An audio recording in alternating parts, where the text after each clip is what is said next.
सूर्यवंश में प्रवेश करते हैं, उस रघुवंश में प्रवेश करते हैं, जिस सूर्यवंश की मणि है महाराज दशरथ।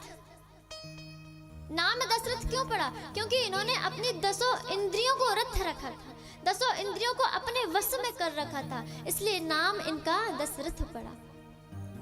सभी सुख महाराज जीवन में, लेकिन जीवन का चौथापन आ गया, 3 रानियां, चौथापन आ गया, लेकिन उनके जीवन में संतान नहीं है। बड़ा दुख हुआ कि मेरे पितरों को मेरे बाद जल देने वाला कौन रहेगा। सोई अपने गुरुदेव के पास पहुंच गए, मन में ग्लानि हुई। एक बार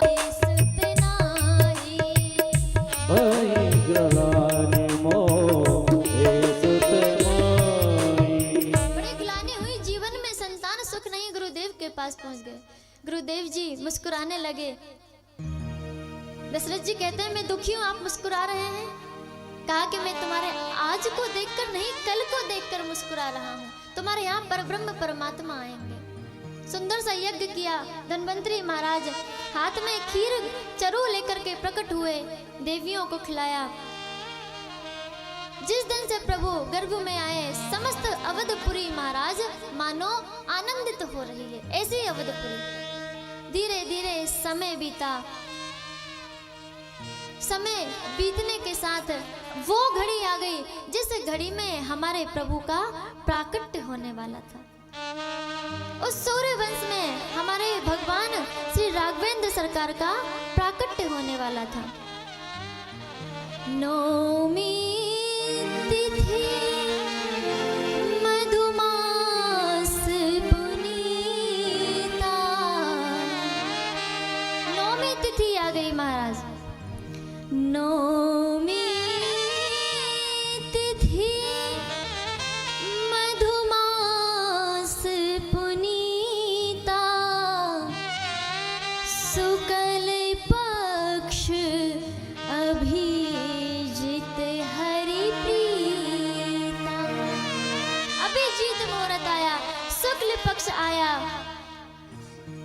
दोपहर के ठीक 12 बजे नौमी का समय, राम नवमी पर दोपहर के ठीक 12 बजे हमारे श्री राघवेंद्र सरकार माता कौशल्या के गर्भगृह में, माता कौशल्या के गृह में ठीक 12 बजे एक सुंदर से प्रकाश पुंज के रूप में प्राकट हो गए। और धीरे धीरे करके वो प्रकाश पुंज एक विराट रूप धारण करने लगा।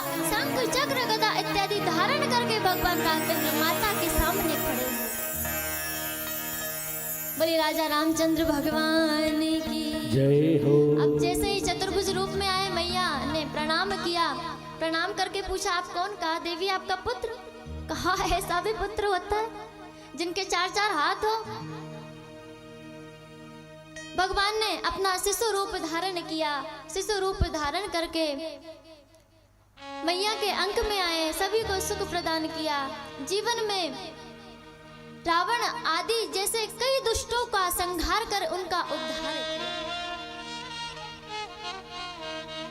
आइए अब उस कथा की ओर